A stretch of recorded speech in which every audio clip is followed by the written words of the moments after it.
Donc présentation du Kano Computer Kit Touch. Donc on va faire un petit déballage malgré que la boîte elle a déjà été légèrement ouverte. Donc à l'intérieur on a un mode d'emploi. Le mode d'emploi il est en anglais mais on peut le télécharger sur leur site en français.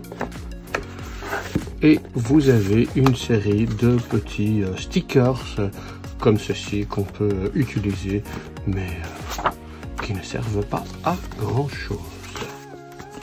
Voilà, ça c'est pour cette partie là. Alors ici sous le mousse on trouve directement les différents éléments, donc le clavier et la protection. Ici vous avez batterie, un petit câble d'alimentation, un plus gros. Ici vous avez l'interrupteur pour alimenter votre ordinateur, un bloc, un câble audio, le haut-parleur pardon. Ici vous avez un petit micro avec le câble audio, un câble HDMI, un câble USB, un bloc pour les câbles, un bloc pour le hub USB, la carte mère, en fait c'est une Raspberry Pi, et vous avez la carte SD ici, la mini SD qui est à l'intérieur. Alors tout en dessous on a donc une prise donc de type américaine et le câble de chargeur. Évidemment on peut utiliser un chargeur européen dessus, c'est plus facile. Et puis là vous avez l'écran avec sa carte graphique. Donc là on a l'écran. Je mets la boîte de côté.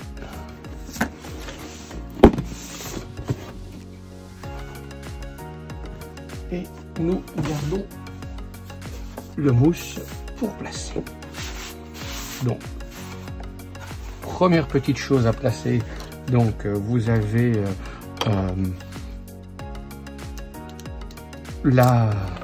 un petit socle pour pouvoir accueillir la carte mère avec la Raspberry Pi. Il faut bien appuyer dessus pour pouvoir la placer, mais avant de la placer, on prend la mini SD qui est ici et on vient la glisser à l'intérieur du petit slot pour le faire rentrer convenablement, pas comme moi. Voilà. Ensuite, on place le câble convenablement. Ici, vous avez le petit bloc pour les câbles. On a toute une série de petits câbles à placer.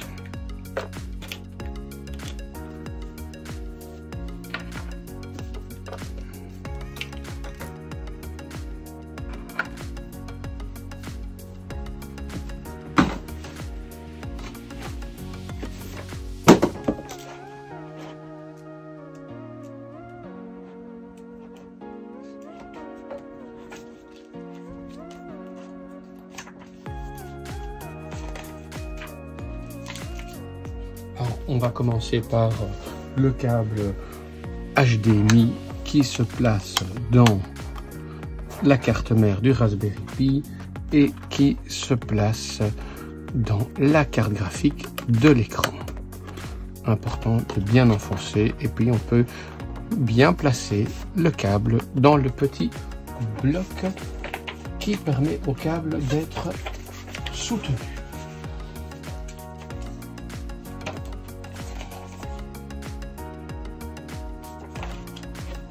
Ensuite, on va prendre un USB et un mini USB pour faire passer les informations entre l'écran et la carte mère, histoire que notre écran soit tactile. Et on place cela dans le petit endroit.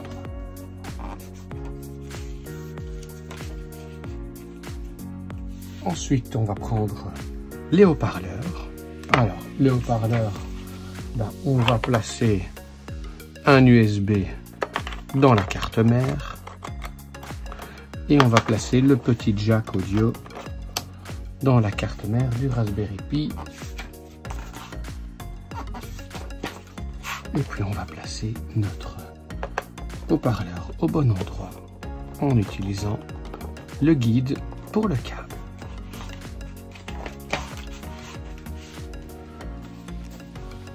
Ce petit outil ici, c'est pour nous permettre de placer notre carte avec le hub USB. Alors de nouveau, il faut bien enfoncer. On le place au bon endroit, dans le bon sens. Et puis on relie notre câble vert dans le hub, dans la prise USB, pardon, du Raspberry Pi. Et on profite de ranger les câbles pour avoir un beau rangement de câbles. Ensuite, on prend la batterie qui peut être chargée au préalable et on va connecter les différents câbles. Alors là, il faut faire très attention parce que vous voyez que dans les mini USB, il y a deux longueurs. Il faut prendre le plus court et il faut le placer dans le bouton poussoir pour allumer votre ordinateur plus tard. Alors cette partie-ci est un peu plus sensible parce qu'il faut bien placer les trous dans les petits pins et enfoncer et que ça rentre convenablement sans forcer. Ensuite, on connecte notre câble à la carte graphique de l'écran, histoire qu'on puisse avoir un écran qui s'allume. C'est toujours mieux pour un ordinateur.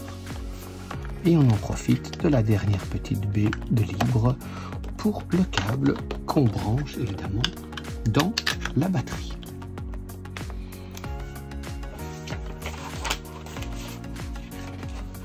Alors, dernier petit câble à brancher. C'est si on veut avoir une recharge en direct sur son ordinateur, on le place dans le hub et on le place juste ici à la sortie, histoire qu'on puisse mettre le chargeur.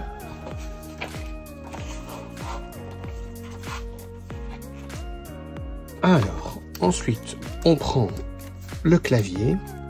Au dos du clavier, vous avez une petite prise USB pour que l'ordinateur, le clavier puisse être reconnu en Bluetooth par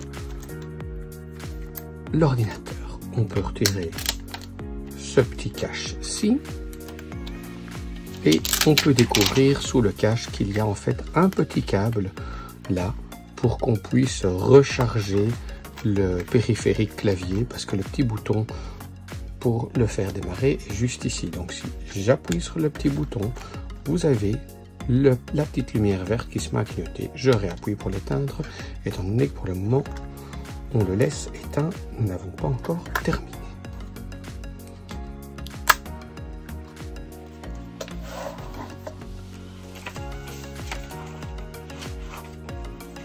Alors, la partie suivante, on vous demande de bien placer votre cache de l'écran sur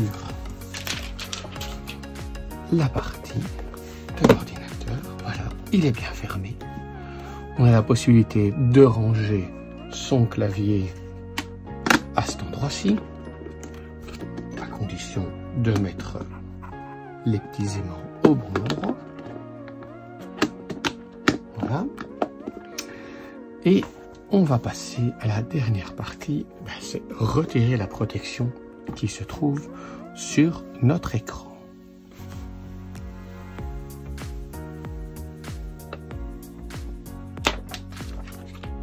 Voilà. Alors, dernière petite chose à faire, on peut connecter ici sur le côté notre petit micro. Voilà. Donc, le canot peut se tenir de cette manière-là, mais on peut le tenir aussi dans l'autre sens en le mettant à plat comme ceci. Voilà, donc pour faire démarrer la machine, il faut appuyer 3 secondes sur le bouton. Et puis vous avez les petites lumières qui se mettent à s'allumer, les petites diodes ici, vertes et rouges de l'autre côté. Et logiquement, notre machine va tout doucement s'allumer. À l'endroit, c'est nettement mieux.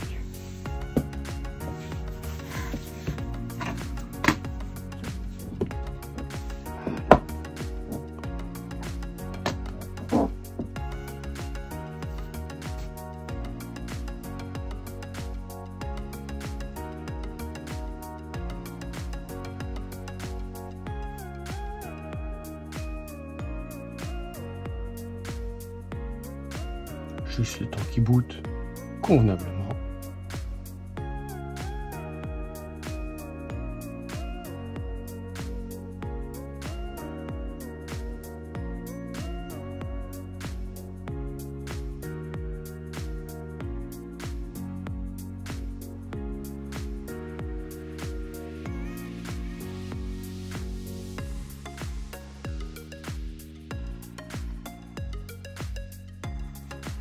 Et on sera bientôt prêt avec un ordinateur opérationnel.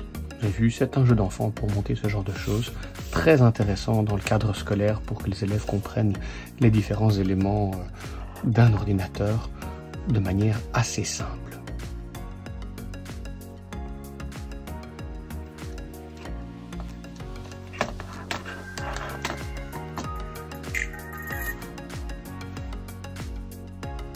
Vous voyez, ici, on est bien connecté avec le clavier, mais on peut aussi utiliser les doigts pour se déplacer sur l'écran, ce qui est évidemment magnifique. On peut passer dans un mode classique après, et ça donne une interface qui ressemble plus à Windows. De loin, bien sûr, mais ça ressemble de plus. Voilà. Voilà, merci à tous. On va juste éteindre la machine pour terminer. La petite démonstration d'aujourd'hui. Voilà. Et la machine sera complètement éteinte quand les petites lumières ici à l'intérieur seront. Voilà, on éteint le clavier